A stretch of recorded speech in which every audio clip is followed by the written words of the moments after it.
الحمد لله رب العالمين والصلاة والسلام على سيد الأنبياء والمرسلين أما بعد فأعوذ بالله من الشيطان الرجيم بسم الله الرحمن الرحيم السلام علیکم ورحمۃ اللہ تعالی وبرکاتہ۔ اس وقت میں اپنے سنی مسلمان بھائیوں سے مخاطب ہوں۔ اب بارہا میں کہہ چکا ہوں کہ میں سوشل میڈیا کو پسند نہیں کرتا، نہ میں اس میں شامل ہوں کہیں، کیونکہ سوشل میڈیا پر جو خبریں چلتی ہیں نا وہ بڑی مسالے دار ہوتی ہیں، وہ پتہ نہیں کتنے جھوٹ اور سچ مکس ہو کے وہ جب جاتی ہے تو کئیوں کے لیے پریشانیوں کا باعث بن جاتی ہے۔ تو میں اپنا یہ اخلاقی فرض سمجھتے ہوئے اور اپنا ایمانی تقاضا سمجھتے ہوئے کچھ وضاحتیں آپ کے سامنے پیش کرتا ہوں۔ نہ مجھے کسی نے کہا ہے، نہ مجھے کسی نے کوئی پریشر کیا ہے، یہ میرا اپنا ذاتی فیصلہ ہے۔ سب سے پہلی بات تو یہ مشہور ہوئی کہ جناب اویس قادری نے اپنی بیٹے اور بیٹی کا نکاح جو ہے محرم میں کیا، جو کہ جھوٹ ہے، سراسر جھوٹ ہے۔ یعنی کہ پھر میری بچی کے بارے میں بھی کچھ لوگوں نے جو ہے وہ، خیر ان سے میری گفتگو ہی نہیں، ان کے لیے تو میرے علماء کافی ہیں انشاءاللہ، اللہ انہیں سلامت رکھے۔ تو یہ بات مشہور کی گئی، حالانکہ یہ جھوٹ ہے۔ میرے کسی بیٹے یا کسی بیٹی کا نکاح محرم میں نہیں ہوا، اور دنیا نے دیکھا ہے الحمدللہ 11 مارچ شب معراج میرے بیٹے کا نکاح ہوا اور ہزار لوگوں نے شرکت کی، اس میں سب جانا۔ اس طرح میری بیٹی کا نکاح ذوالحجہ کے مہینے میں ہوا ہے، 8 اگست کو، ذوالحجہ کا مہینہ تھا، اور اس کی تو ابھی تاحال رخصتی بھی نہیں ہوئی بھائی، اس کو بھی وقت ہے، دیر ہے اس کو۔ تو یہ کچھ وضاحتیں تھیں جو میں نے کر دی۔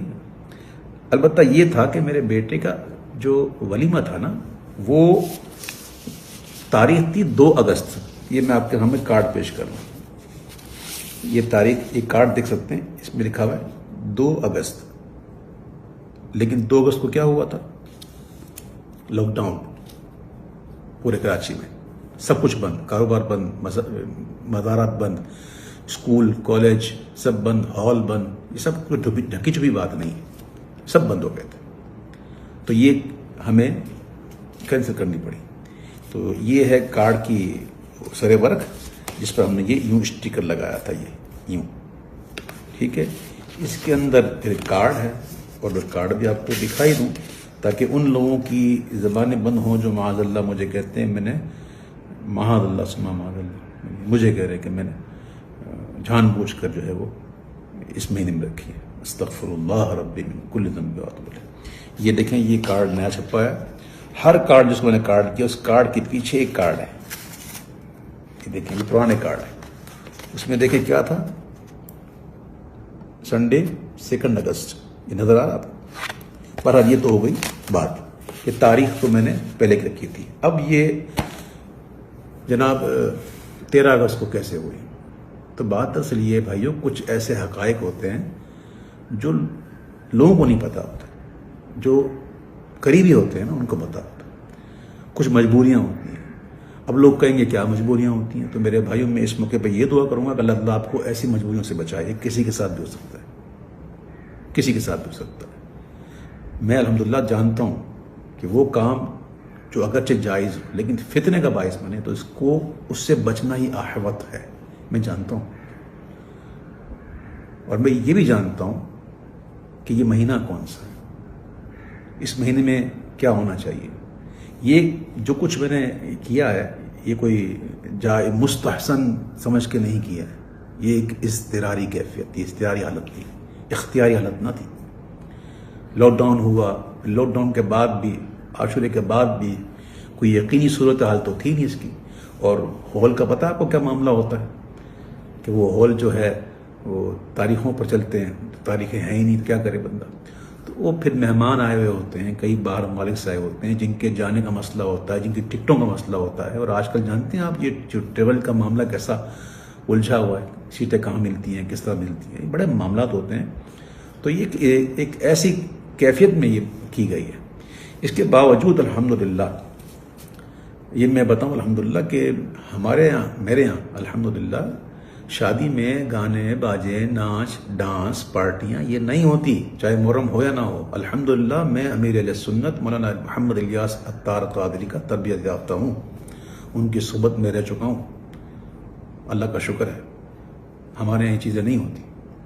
ہماری دھوم دھام تو بس یہی ہے حضور کا ذکر، اللہ کے محبوب کا ذکر۔ تو میں نے اپنے بیٹے کے ولیمے کو برائے ایصال ثواب امام علی مقام شہداء کربلا میں نے منسوب کیا اور ان کے نام کا لنگر مہمانوں کو کھلایا۔ اب ذرا یہ بھی دیکھ لیں کہ جو تقریب میں ولیمہ تھی وہ کیسی تھی، جس کے گواہ کراچی کے مستند بڑے بڑے مفتیان کرام، بڑے بڑے علماء کرام، بڑے بڑے سرا حضرات اور دیگر مسلمان موجود تھے جو اس بات کی گواہی دیتے ہیں، اور گواہی دی ہے انہوں نے کہ ایسا ولیمہ ہم نے کبھی زندگی میں نہیں دیکھا کہ جس میں ایسی نعتیں پڑھی ہیں اور ایسے مناقب پڑھے جائے امام علی مقام کے۔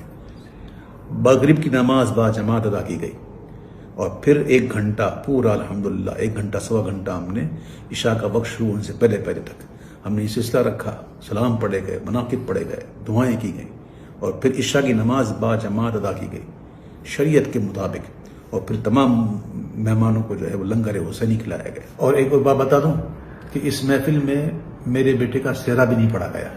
بہرحال جو میری ایک وضاحت تھی جو میں سمجھتا ہوں انشاءاللہ آپ لوگ ضرور سمجھیں گے، اور مسلمان کو آپس میں محبت کرنا چاہیے۔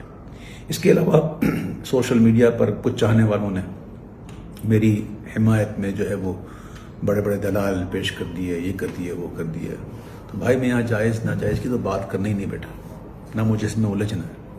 بس میں یہ سمجھتا ہوں کہ ماہ محرم میں یہ ایسی تقریب جو ہیں شادیوں کی یہ مناسب ہی نہیں، لیکن کچھ مجبوریاں انسان کی ہو جاتی ہیں۔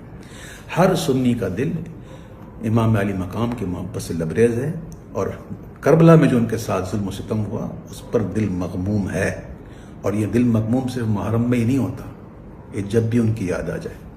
کیا آپ نے نہیں دیکھی کبھی محفل میں میں منقب پڑھتے پڑھتے کیا مجھ پر دقت نہیں ہوتی؟ وہ کون سا محرم ہوتا ہے؟ تو بہرحال الحمدللہ اللہ کا شکر ہے کہ ہمارے دل میں ان کی محبت ہے۔ سید اعلیٰ حضرت کہتے ہیں کہ جس کے دل میں غم نہ ہونا ان کا، تو اس کو یہ غم ہونا چاہیے کہ غم ہے کیوں نہیں۔ تو اللہ کا شکر ہے کہ ہم اس ماحول میں پلے بڑے ہیں جہاں الحمدللہ اہل بیت کی محبت پلائی جاتی ہے۔ تو میں عرض کر رہا تھا کہ میرے کئی سنی بھائیوں نے جو ہے ماشاءاللہ محبت میں آ کر بڑی معاملات کیے، تو میں ان سے ہاتھ جوڑ کر عرض کرتا ہوں کہ برائے مدینہ کسی قسم کی اس قسم کی کوئی تقریر یا کوئی آپ نہ کریں، آپ کی بڑی مہربانی۔ میں سادات کا ایک ادنا غلام ہوں، میں ان کے در کا ادنا فقیر ہوں، میری اپنی کوئی عزت نہیں، میں ایک ذلیل انسان ہوں۔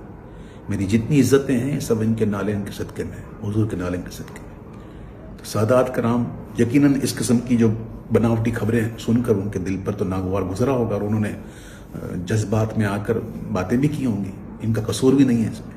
اب میں نے حقیقت واضح کر دی، اور امید ہے انشاءاللہ یہ سادات جن گھرانے کے وارث ہیں نا، جن گھرانے کے یہ منسوب ہیں، ان کی تو گھرانے کی شان ہی درگزر کرنا ہے، تو یہ اپنے اس فقیر کو انشاءاللہ ضرور درگزر کریں گے۔ میری وجہ سے آپ کی دل آزاری ہوئی یا کسی کی بھی آزاری ہوئی تو میں ہاتھ جوڑ کے آپ سے معافی چاہتا ہوں، مجھے معاف کیجیے گا۔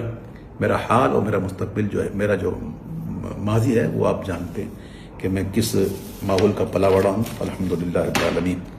تو یہ کچھ گزارشات تھیں، جو معاملات تھے، میں نے یہ عرض کر دیا۔ اور ایک اور بات کرنی تھی کہ چونکہ یہ ایک مجبوری کے تحت کیا گیا، تو کوئی اس کو دلیل نہ بنائے، یاد رکھیے گا، اور اس کو دلیل بنا کر کے جناب ہم بھی کریں گے، نہ، یہ کوئی روایت بنانے کی چیز تھوڑی ہے۔ اللہ نہ کرے آپ کے ساتھ کوئی ایسا مسئلہ ہو، کوئی مجبوری ہو بھائی، یہ تو میں نے کہتا ہوں یہ بالکل مناسب ہی نہیں ہے ان دنوں میں، تو آپ کبھی بھی اس کی پیروی مت کیجیے گا۔ اور حضور وہ امام علی ہم ہونا چاہیے، لیکن ایسا کہ اسے سوگ نہ ہو، سوگ ہمارے یہاں جائز نہیں ہے۔ میں پھر ایک بار پھر اپنے تمام ان لوگوں سے کہ جو جن کے دل جو ہے وہ دل آزاری ہو جن کی، میں ان سے ایک بار پھر معذرت طلب کرتا ہوں، اور آخر میں یہ دعا کرتا ہوں کہ اللہ تعالیٰ ہمیں سرکار دو عالم صلی اللہ علیہ وسلم کی محبت میں، حب صحابہ میں اور حب اہل بیت رضوان اللہ تعالیٰ عنہ میں ہمیں جینا نصیب فرمائے، اور انہیں کی محبت میں موت نصیب فرمائے۔ اللہ تعالیٰ میری دعاؤں کو قبول فرمائے، آمین یا رب العالمین۔ میرے حسین تجھے سلام، میرے حسین تجھے سلام،